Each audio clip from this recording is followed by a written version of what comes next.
Today's video is 5 things to know before learning harmonium. My name is Jeff Starr, and today I'm joined by Mike Cohen, who is a lifelong musician and harmonium expert who has over 20 years of experience both teaching and playing harmonium. Mike, thank you for joining. First question for you. Is the harmonium a difficult instrument to learn for someone who has no musical background? Well, that depends. All right. So it is not a difficult instrument to learn if you want to do a very simple and basic but potent practice such as kirtan as we do it in the Western tradition. So let me bracket that and say we can talk about that. But it is a difficult instrument to learn if you want to do it in the style of, say, Indian classical music or Qawwali music or some other kinds of musics. And I will say that if you have music experience and you've never played the harmonium, you could probably pretty easily apply it if you wanted to folk or rock. Sure. But there are some things you would want to know. How similar is it to piano, I guess? I mean, that's one thought that people have is how would my piano skills translate to the harmonium, or I don't have any piano skills. Will I be able to learn? So here's what I want to tell you, just a little bit of history. So if you went into a church and you saw a giant pipe organ, the harmonium was the home version of that. So if we think about, we go to a concert hall and we see, I just saw Brad Mehldau, who some people think is the greatest jazz pianist living. And I saw him here in Boulder, Colorado, and he was on stage playing this magnificent grand piano. It sounded incredible. Yeah. Brad's an amazing player. He sounded like 7 people playing at the same time. But at home, we might have an upright piano. So that's what the harmonium was. It was the upright piano for the church organ. And the French built it. The British brought it to India. The Indians looked at it and said, ooh, we can use this. But they used to sit in a chair and play with 2 hands, and you'd pump the bellows with your feet to get the air. It's almost sort of like an old-fashioned sewing machine or something, right? Yeah. Okay. Or like a harpsichord, So anyhow, they didn't sit in chairs, and they kicked the legs off it, put it on the ground, and their attitude was, we only need 1 hand to pump and 1 hand to play. And so it goes from the French to the British to the Indians, and then it comes back here, and we sort of see it as a traditional Indian instrument, and it depends what you mean by traditional. Yeah. So the one big difference with the harmonium versus piano is that the harmonium kind of sustains, but we don't have a sustain pedal like we do on the piano. So you really kind of, depending on what style of music you're playing, there's some styles where you might be playing with 1 hand and running up and down. That would require a lot of technique. That's like, I hear John Coltrane play tenor sax and I say, I want to do that. Okay. But a lot of people fall in love with this Western kirtan music that's so heart opening. And Western kirtan is much more about playing chords, simple chords. The thing gets really important about it is, what fingers are you using to play the chords? Because you always want something playing. You don't ever want to lift your hand up and have a break and then go back down. At least that's my right. Because the harmonium is essentially a reed instrument, right? When you're pressing the key, you're opening the valve to let air through, and the moment I release, air can't come through, and so it stops sounding. The exception, I guess, being if I open a drone, but that's just the drone note, right? Exactly. Okay. And if anyone wants to see inside a harmonium, there is a separate video where I do a little repair, so check that out.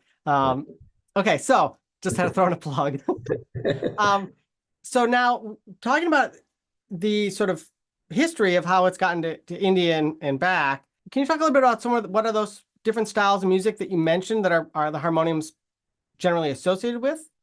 Yeah, so, it's been used on Beatles albums, so it's been used in rock music, folk music. There's an Indian guy who sings soul, who plays the harmonium. Cool.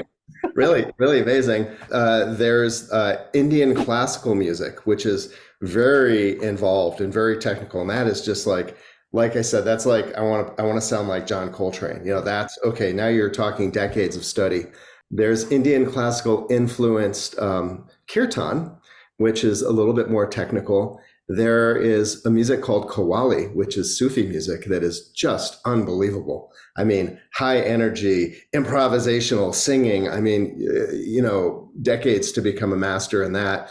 And then, I think possibly, I would guess, the biggest category of people buying a harmonium are those who get attracted to it through Western kirtan, through artists like Krishna Das or Sonatam Kaur, and they really like the, singing of a mantra, and the harmonium is kind of like a little choir singing back at them. And Got so it. you lots and lots of beginners who are chanting at home or maybe sharing with others, and people that are leading bands as well and recording. Got it. In terms of the Qawwali music, would Nusrat Fateh Ali Khan, is that the Qawwali singer that's probably most famous, correct? Yeah, yeah. Yeah, okay. That tradition. There's also an American band who has studied for quite a long time, if I understand correctly, in Pakistan, called Fana Fi Allah, who I just recently saw here in Boulder a month ago. It was packed and it was phenomenal and was high energy and it was like, wow, Amazing, just yeah. mind blowing. Yeah. And would you say that in those different music styles or traditions, the harmonium is primarily seen as an accompanist or accompanying instrument to vocals, or let's say in Indian classical, perhaps the harmonium is working in conjunction with like a main instrument? Is that how it's usually structured, or is that unfair to say? I think it's very interesting because just within the world of kirtan, it's almost like jazz. It's like saying jazz. Well, what does that mean? I mean, we got Latin jazz, we got bebop, we got, birth of the cool jazz, we got big band. There's so many different flavors of it. And just within Western kirtan and kirtan in general, you can find so many different flavors. Often it's a accompanying instrument. Sometimes it's a single line. In this Qawwali music, these guys, it's absolutely mind blowing because they will solo incredibly with their right hand on the harmonium while they're singing the same line, or perhaps even having independence between their singing and their playing. And they kind of do chords and they do it in a kind of a aggressive chopping way. Amazing. It's a very versatile instrument. Yeah, I've always really liked Qawwali music, and it's sort of interesting to now have this instrument here. I was sort of revisiting some of those performances that I've always sort of enjoyed. And when you have an instrument in front of you and you see how it works and you realize like how difficult it is sometimes to play those fast lines, especially as someone who doesn't have, let's say, piano training, right? That's, it's to make it look or sound easy is usually the sign of someone's a master of something, Absolutely.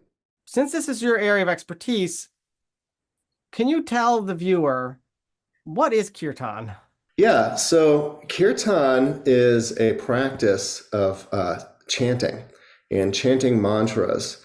And a mantra is a word or a phrase, or it could even be a paragraph that is sung in an ancient language that has kind of an energetic quality to it.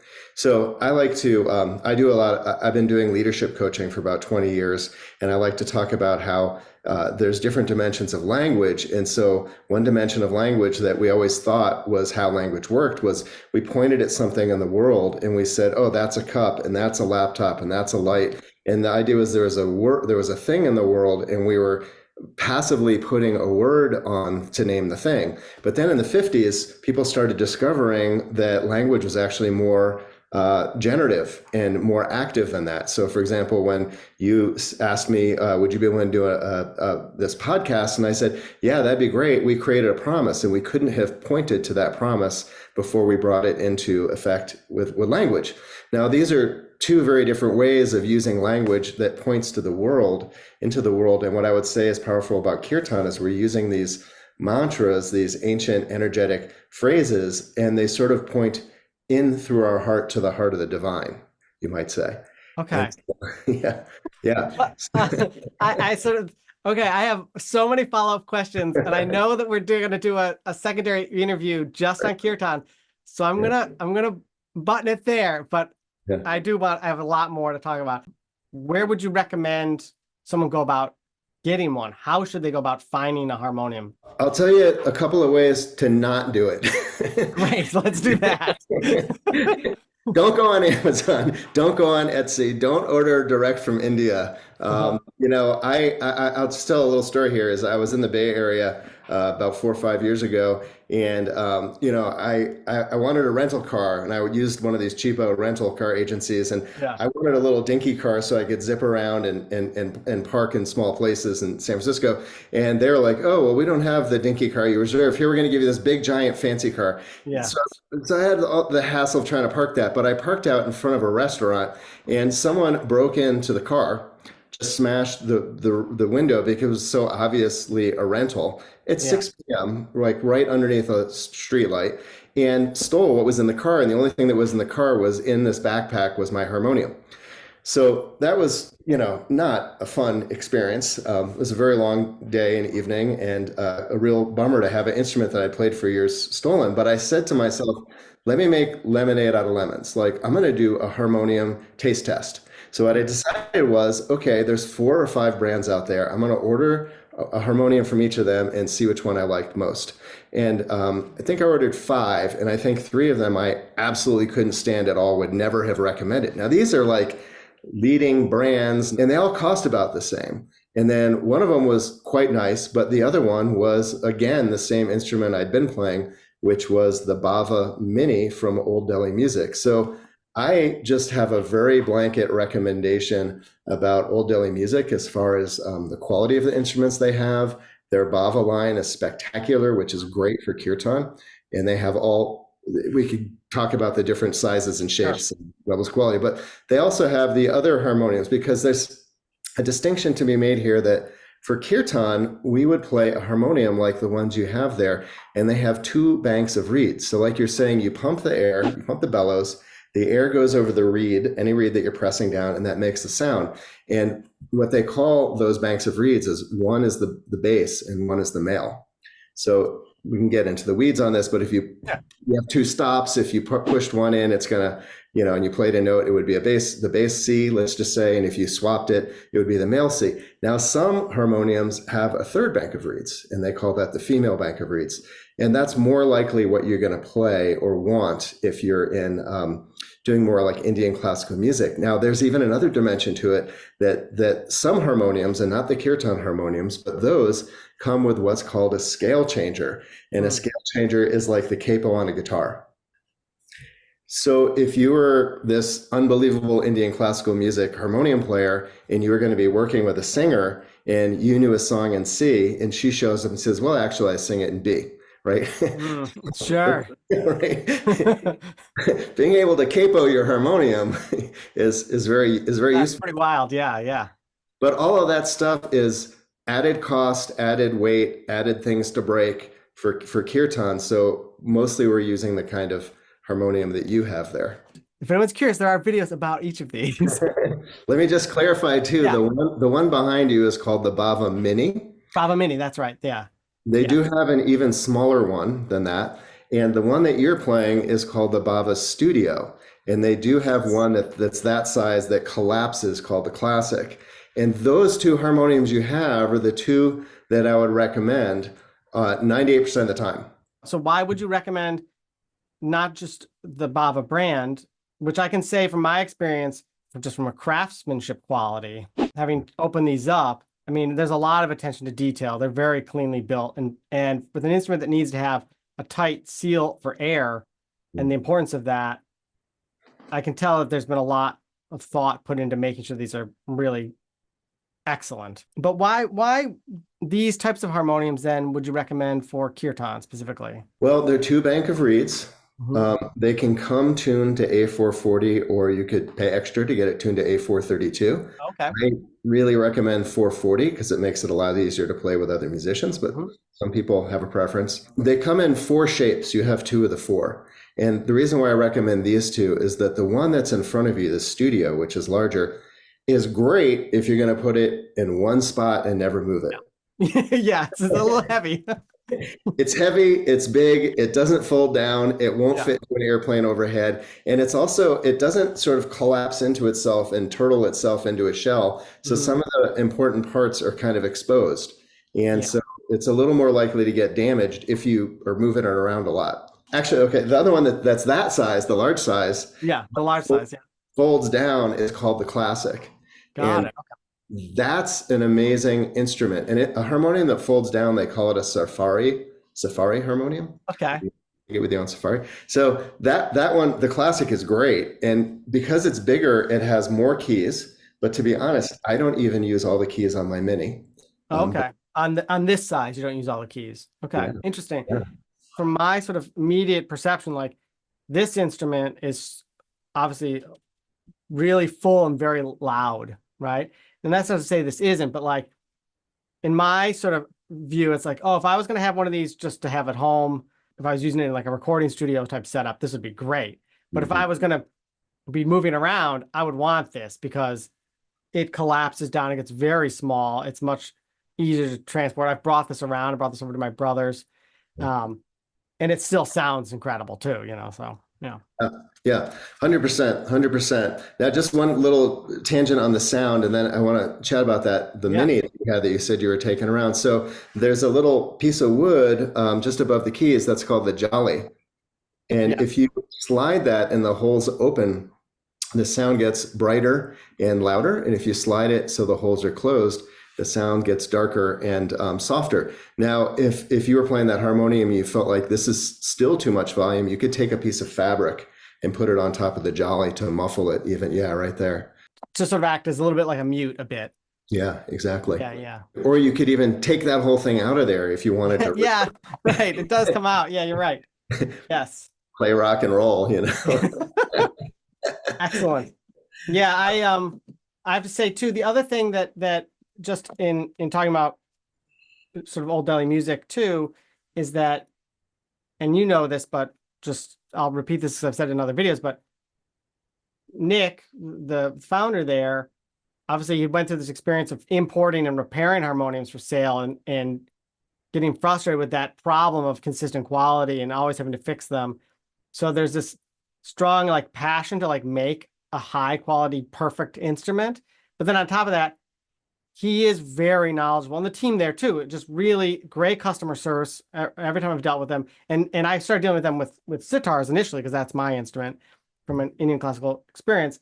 And then later when we went about this, he emailed me just to say like, oh, it's buzzy reed season, like humidity changes. He knew before I did that humidity was going to have affected one of the reeds.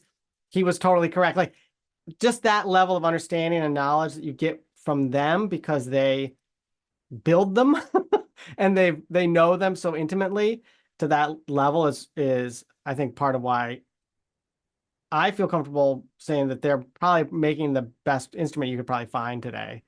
Is that safe to say? I think that's 100% safe to say. I met Nick back, I think it was 2011 or 2012 when he was distributing other people's harmoniums, and he was very frustrated and looking for something that would not, generate so many customer complaints, right? Yeah. One way of looking at it, or generate more customer satisfaction. He came out with an instrument in 2014, the original Bava harmonium, and all of the touring and recording kirtan artists switched for the vast majority of them, right? We're very, very happy with that instrument. Then, I don't know the exact timeline, but sometime during COVID, I believe, he built his own factory in India. And that really gave him a greater capacity to manage quality. And he came out with these 3 levels of quality. So they've got 4 instruments and 3 levels of quality. And I would say and I just had someone at my house yesterday buying an instrument. So I have some older ones. They call them the originals, the 2014 version, let's say. And this guy was playing that, and then he was playing the Bava, and these were all Bava minis, and we should talk about that, why I recommend that. Yeah. And then he played the next level up, which is the new Bava Mini Standard. And it's like, okay, that's a giant leap forward, right? Mm-hmm. And then he tried the new Bava Mini Limited Edition, and that's a giant leap forward. And I didn't have on hand the highest level of quality, which is the Bava Mini Concert Edition, which are just like amazing. But one of my students recently bought one and comes over here, and it just sounds phenomenal. So it's sort of like he took something that was seen in the industry, I think, by many of us as like, okay, this is the best place to be, and then built 3 levels of quality Wow. Yeah. on top of that. It's great. Maybe I'll switch to put the mini here so we can see a little bit better, and then we'll talk about the mini. Sound good? Perfect. All right, so let's just wait 1 second. I'll do that. Okay, so here we are with the Bava Mini, correct? All right, so I know you want to talk about this one in particular. I hand the floor to you. Go ahead. What did you want to say about this so people can learn? All right, let me situate it in context. We just talked about the Bava Studio, which is bigger and doesn't collapse. I mentioned that there's also the Bava Classic, which is the same size as the Studio, but folds down. Now we're dealing with a smaller instrument, the Bava Mini here. And this is what I recommend to people 95% of the time. It's like, if you are going to put it in one spot, the Studio is incredible. If you're a big burly person and you're going to move it sometimes, and you don't mind carrying something that's a little bit bigger and bulkier, the Classic's amazing, especially if for some reason you want those extra notes, right? Sure. If you're going to do Western Kirtan like I do, and say you're a yoga teacher or something like that, pretty much most people, like, I call this the Goldilocks harmonium. It has a great sound, it has a great sustain, and that's something we should talk about. It folds down so it can fit in a good sized backpack. It can fit in an airplane overhead, so it's easy to travel with. And it's kind of like Goldilocks. It's just right. It's not too hot, it's not too cold, not too big, not too small. And it's, perfect for kirtan. And for a harmonium that size, because it's so well constructed, it has an amazing sound and an incredible sustain. So you talk about sustain a bit. Why is sustain so important? Right. So the sustain is when you're squeezing the bellows. And now most people play righty and squeeze lefty. Yeah. You can do the other way around. I think it's a little bit harder to play lefty because you're going to be relying more on your pinky and your ring finger versus relying more on some of the fingers, these three fingers that we have more dexterity with generally. But I had a student who had broken her right hand. And so she had to play lefty. Now, the important thing is that there's a spring that kicks that bellows back out, and it comes standard set for playing righty. So if somebody were going to play lefty, they'd want to have Old Delhi Music move that spring over for them when they ordered. But the thing with the sustain is that I call it the harmonium sustain test. If I play a middle C and a G, and I pump 3-4 times and I let go, I'm hoping to count to at least 4 to 7 seconds. If it's less than 4, that harmonium is going to be really, really, really hard to play because it's just going to be running out of air all the time. And I'm going to be constantly squeezing, trying to get enough air to move through it to not have the sound just die out. And that's a huge distraction. So just sorry to that, just not to interrupt, but I'm going to. When you're pumping, though, that's also causing sort of a throb and volume a bit. Is that correct? Nick likes to talk about making sure that the harmonium isn't yelling. Okay. So that throb and volume can happen. Now, a lot of people, but we don't really want it to. We want a nice even sound. So a lot of people with the left hand, there's a lot of misconceptions. And so sometimes people think they need to squeeze it all the way in and then let it all the way out. And what I say is that imagine you're driving down the highway in a car before we had cruise control, and you want to be at 60, right? Now, would you slam the gas down to 90 and then back all the way off to 30 and say, hey, I'm averaging 60. This is great. No, you just feather it with your foot so that you try and stay as close to 60. So you want to just have a nice steady sound. And the more fingers, the more notes you're playing at a time, the quicker the air will go through. And you could play one note, but you could play 5 notes, at the same time. So I like to just feather it a little bit, Yeah. This is sort of a weird analogy because maybe it's not right, but I sort of think of it like bagpipes a little bit, right? Where that bag of air, right? You need to keep that consistently sort of full and draining, but you're not thinking about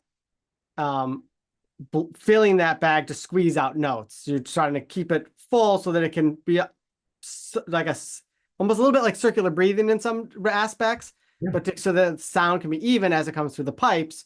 Yeah. This is maybe a little bit the same way where you're filling the instrument with air, but you're not trying to force the air through for the notes. You're trying to maintain sort of consistent pressure as you're releasing more and less air as you're playing a combination of notes. Yes? Absolutely. I love the bagpipes as an image because you can kind of see it externally. Yeah. But I also love circular breathing as a metaphor because that's exactly what you're trying to do. You're circular breathing with the harmonium. You don't want to, in the same way that you don't want to lift your hand up because you want it to sustain, you also don't want to run out of air, coming through it. So that's great. Yeah. Excellent. Where can people learn more about you and Kirtan Leader Institute, which is the school you run, if they want to pursue lessons or learning more, getting education in that sense? Yeah, they can learn more about the Kirtan Leader Institute, which I founded in 2010 at kirtanleader.com, KIRTANLEADER.com. We work with total newbies all the way up to, we're very proud that we have about 24 students who have recorded and released albums. If they look up Kirtan on Spotify, they're going to find lots and lots of music. They could explore the genre that way. I think you sent me some links for some of your own recordings, and I'll put those below in the video description so people can find that as well. All right, excellent. Well, thank you very much. And for everyone else, if you want to learn more about Harmonium in general, stay tuned for this series because we'll have more videos coming up. Thank you very much. Thanks for having me. I said thank you for having me. So you might want to shoot that again if you want a clean version. Sure, that's fine. We'll do it. Mike, thank you again for joining. My pleasure to be here. No, that's fine. This is how it goes. Take three. This out, maybe an outtake will make it in the video. I don't know. Thank you very much. Pleasure to be here. All right. Bye. Okay. Did that work? Yeah, that's good. That's good. Excellent. Okay. All right. So